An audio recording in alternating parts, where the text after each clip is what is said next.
Hello everyone, welcome to my YouTube channel Programming with DP. Today we are discussing the problem from the Lead Code V bi-weekly contest 110, and we are discussing the third problem from the contest, that is minimum seconds to equalize the circular array. This problem is a ad hoc problem. You need to consider few of the edge cases to completely solve this problem. This problem is not that much difficult, but if you have not considered the edge cases, then you may not get the accepted solution. So let's try this and discuss the approach behind this problem. So here they have given a zero indexed based array nums, which is having the size n, and at each second we can perform the following operation. So here what we need to do, that we need to choose some index and choose that particular element at that index, and we can replace that particular value with the same value, or with the immediate element which is present in its left side, we can replace with that element, or the element present it to its right, which is the immediate element. So we can replace the particular element by the three options we are having. And at last what we need to do, we need to make the array equal. And here one thing one must know, that this is a circular array. Let's see this with the help of the first test case. So here the test case that they have given is 1 2 1 2. So as I mentioned that this is a circular array.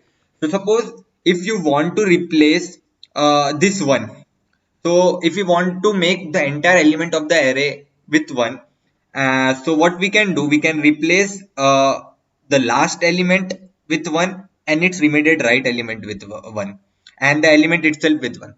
So here what we can do, as it is a circular array, we can change this, the particular element can affect the two elements at particular time. So it can affect the left element and the right element.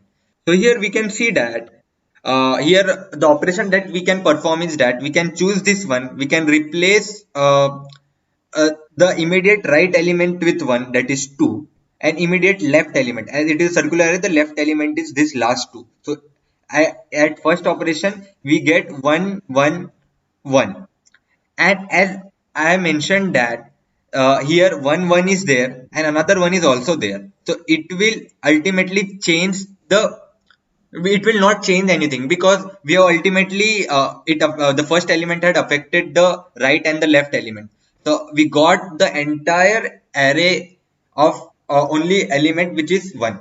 So here in only 1 second we have made the array 1. So here we have written 1. So now let's see the one of the good test case, so that we can understand this problem in a better manner and how we can approach this problem. So now let's understand what approach is appropriate to solve this problem with the help of this one of the nice test case.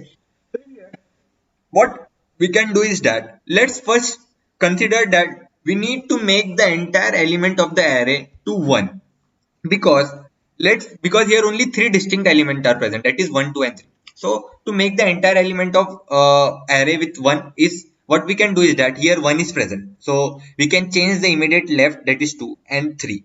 So in first second we have changed it and we got 1 1 1 3 2 array. Now as we need to change the entire element of array to 1, so one operation here what we can perform is that here we can choose this one and this one, blue ones are there. So now here we are having three ones in the array. So now at particular second what we do, we can consider all the ones that are present. So here only three ones are present, so we require only two ones to completely make our array of only one. So what we can do, we can choose this blue element, dark blue color array, that dark blue color one that I have marked, and this one. So this one will change the three, means its immediate right element to 1. So we change this 3 to 1, and this one will change its left element, as it is a circular array, as I have mentioned that. So this will change this last 2, that is element 2. So we change it. So we got the entire element to be 1, of one element only. So here as we have successfully make our array equal. Similarly, we do this for the element 2 and 3, and at last we take the minimum of all the 3 1, 2 and 3, how much seconds they require to make the entire element same, and we return it. But this is a brute force approach. As the constraints are from 1 to 10 to the power 5, if you apply two for loops, then it will ultimately 10 to the power 10, and your answer is not appropriate. It will give TLE. So here we need to optimize our solution. You can see that here what we are doing is that, let's say we need to change our entire element to 2. So here what we can, at particular second, what we can do, we can check all the 2's where 2 is present and change the and check that how much elements got affected. So here at first step, what you need to do, you need to create a map for that particular value. You need to map all its indexes where that particular value came. Means you require a map of vector, and here we are having 2 at index 0 and at index 4. So here what we need to do, we need to check that how many elements are present in between two 2's. So here we can see that there are 3 elements present in between the two 2's. So how many seconds, or we can say operations required to make the entire element at 2? So this 2 will make this 1 as 2, this 2 will make this 3 as 2. Then at this both the position we got 2, and we will change this 3 to 2. So hence we get two 2's. So here is a catch that what we can do, we can narrow our approach. What we can do, we can check all the near adjacent indexes, means where 2 comes, as we are creating the map of vectors. So we can check that how many how many elements are present in between two 2's, and we will do we will get the count. We will ultimately the number of times operations we need to perform is the particular number of elements we need to change plus 1 divided. So from here you come to know that we will do this for the all the types of the element that are present. So let's say this array is of 7 to 8 elements, and what we one more 2 is coming after this 2. So what we do, we are having this 2 and the next 2. We will check that how many elements are present in between them. We'll get the count. We will add 1 to it. Count plus 1 divided by 2 means this much operations, means this much operations we can do. We are doing divided by 2 because as it is a circular array, you can move from right direction and the left direction. Ultimately, you will be doing n by 2 operation, means count by 2 operations here. So this is the catch, and at every steps we will be taking the maximum because we are doing this for all the distinct elements. So here we have done this for 2. Similarly, we will do this for 1, and we will do this for 3, and at last we will take the minimum. But here we are not we are traversing the array only once, means in O of n time we can easily do this approach. But one edge case is there, due to which many students have faced this problem, and that's the reason why many people won't able to solve this problem while in the contest. So here the one of the edge case is that here we are considering that our starting element is at 0th index only, ending element is at last index only. But suppose if there is a case that here we can say 1 is here and one more 1 is coming after this 2. So, and it is not at the last index, and it is not at the first index. Means we are ignoring the elements which are before that particular index and the elements which are after that particular index. So we don't need to do that because we need to make the entire array as equal. So we will calculate that elements, we will calculate how much elements are before and how much elements are after, and we will add 1 to it and divided by 2 we need to perform. So this will ultimately give how many operations, how many seconds we require to do that. So at last we will do this for the entire distinct elements, and we will return the minimum element. Here I have explained the entire approach, what is my intuition and how I came up to this solution. So now let's conclude this. So the first thing one must need to do is that create a map of vectors, store the element with its corresponding index where it has come in the array.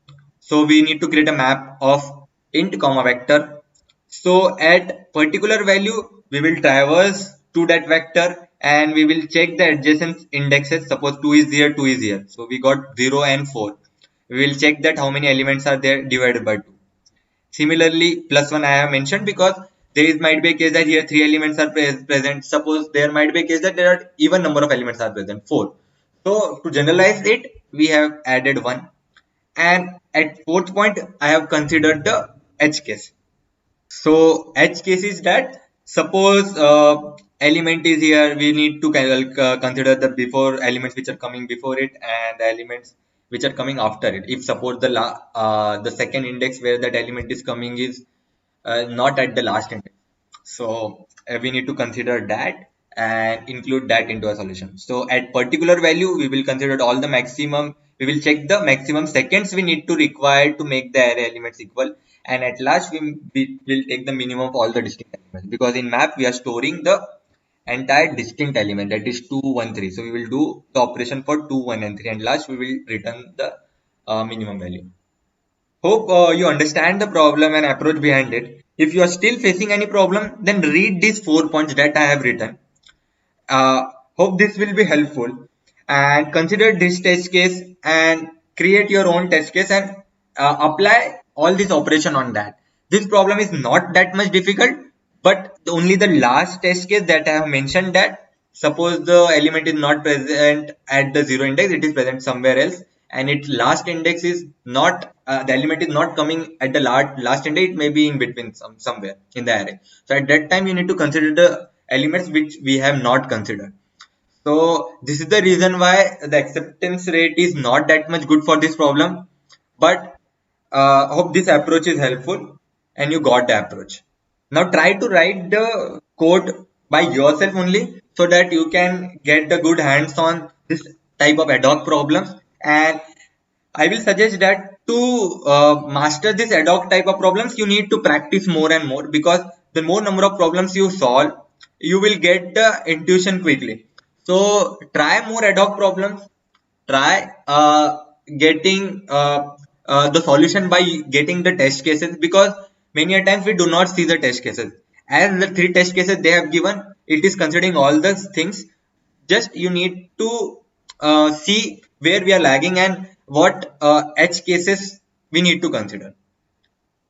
So if you have watched this video till this point, then don't forget to like, share and subscribe to my YouTube channel, and stay connected for more such LeetCode, CodeShip and Codeforces contest analysis. Thank you. Happy coding.